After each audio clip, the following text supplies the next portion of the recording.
Shri Diwakar Bhoyar sir, centre head प्रथम education foundation Ahilyanagar, तसेच centre head माननीय औदुंबर मांगले सर अहिल्यानगर, त्याचप्रमाणे माननीय शामराव फसले आणि दानी स्पोर्ट फाउंडेशन यांच्या संयुक्त विद्यमानाने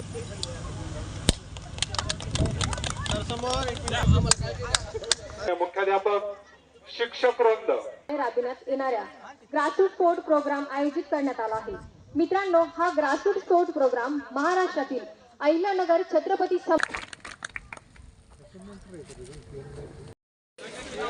नंदू भाऊ पुढे या।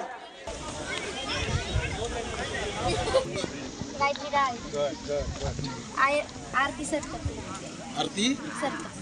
चांगली रेड, एक गुण गंगादेवीच्या संघाला।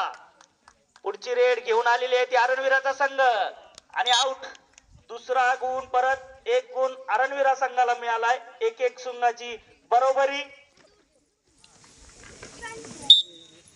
परत एक गुण गंगादेवी संघाला आणि चांगल्या पकडलेला आहे अरणवीरा संघाचा। उत्कृष्ट असा खेळ गंगादेवीचा संघ करत आहे। आउट। गंगादेवीला 3 गुण आहेत, अरणवीरेला 2 गुण। चांगला असा सामना चालत असताना अरणवीरा संघाचा खेळाडू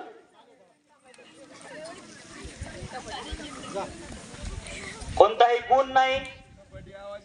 अरणवीराच्या संघाला 2 गुण, गंगादेवीच्या संघाला 3 गुण। गंगादेवीचा संघ, अरणवीराचा संघ परत 1 गुण देताना गंगादेवीच्या संघाला 4 गुण। उत्कृष्ट अशा मुली खेळत असताना प्रथम एज्युकेशन फाउंडेशन व दानी स्पोर्ट फाउंडेशनच्या वतीने हा ग्रासरूट स्पोर्ट कार्यक्रम राबविला जात आहे।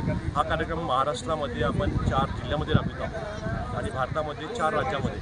तर हे आपल्या बीड जिल्ह्यामध्ये आष्टी तालुक्यामध्ये आपण 20 शाळेमध्ये आपण हा कार्यक्रम राबविला आणि एकूण आपल्या अहिल्यानगरमध्ये 80 शाळेमध्ये हा कार्यक्रम राबवित असताना प्रत्येक शाळेतल्या विद्यार्थ्यांनी हे खेळ खेळले आणि ह्या खेळाच्या माध्यमातून त्यांनी आपली शरीर स्वास्थ्य कसं टिकवायचं हा याच्या पाठीमागचा उद्देश आहे आणि प्रत्येक मुलगा खेळला पाहिजे, प्रत्येक मुलाचं शरीर स्वास्थ्य चांगलं राहिलं पाहिजे हा याच्या पाठीमागचा प्रमुख उद्देश आहे। आणि हे करत असताना आपण शाळेला काही शैक्षणिक स्पोर्ट्सचं साहित्य दिलं। प्रत्येक आठवड्याला आपण काही ॲक्टिव्हिटीज शाळेला पाठवितो की मुलं त्याच्या माध्यमातून खेळतील आणि आज आपण तालुकास्तरीयवर आपण कबड्डीचे सामने घेत आहोत, जे 20 संघ आपसात खेळले आणि त्यामधून 5 संघ विजयी होऊन, मुले 5 संघ आणि मुली 5 संघ विजयी होऊन त्या आज तालुकास्तरीय आपल्या दौलावडगाव या शाळेमध्ये सरस्वती विद्यालयामध्ये आज सामने संपन्न होत आहेत आणि आज ते 5 संघ मुलांचे आणि 5 मुलींचे आपसात त्यांची लढत झाल्याच्यानंतर एक मुलांचा संघ विजयी आणि एक मुलींचा संघ विजयी होईल। ह्या सर्व विजय होण्याच्या अगोदर सर्व विद्यार्थी त्यांच्या स्तरावरती शाळा स्तरावरती खेळले। प्रत्येक विद्यार्थ्यांनी आपलं कौशल्य दाखवलं आणि त्यांच्यामध्ये खेळाची भावना, टीमवर्क, कोऑर्डिनेशन, ह्या लिडरशिप ह्या सगळ्या गोष्टी डेव्हलप झाल्या पाहिजे हा याच्या पाठीमागचा प्रमुख उद्देश आहे। हा कार्यक्रम सुरुवात करायच्या वेळेस सुरुवातीला आपण सर्व विद्यार्थ्यांची शाळेमध्ये आपण त्यांचं एक BMI बॉडी मास इंडेक्स आपण त्यांची तपासणी केली, त्यांचं पुशअप काय आहे, कर्लअप्स काय आहे, जेणेकरून त्याच्यातून मुलांची स्ट्रेंथ काय आहे हे त्याच्यातून कळते। तर सुरुवातीला आम्ही खेळ मेलाच्या माध्यमातून ही चाचणी घेतली।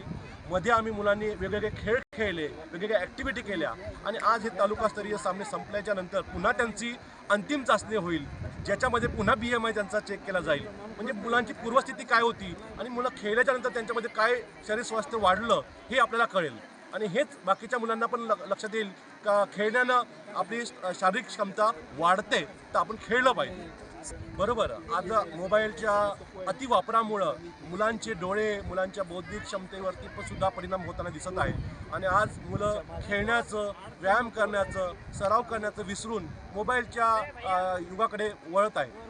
मोबाईलचा वापर शिक्षणासाठी करू शकतो, परंतु त्याचा अतिवापर केल्यामुळं त्याचं नुकसान पण होत आहे। म्हणून त्या मुलांना मैदानात खेळता यावं, मैदानात खेळण्यासाठी त्यांना एक चांगलं पाठबळ मिळावं, त्यांना सराव मिळावा आणि त्यांना काय करायचं हे जर त्यांना दिशा भेटली तर ते मोबाईलमध्ये गुंतून न पडणार, ते मैदानामध्ये येतील. हेच करण्याचा प्रयत्न प्रथम संस्थेनी आणि दानी फाउंडेशननी या ग्रासरूट्स कार्यक्रमाच्या माध्यमातून केलेला आहे.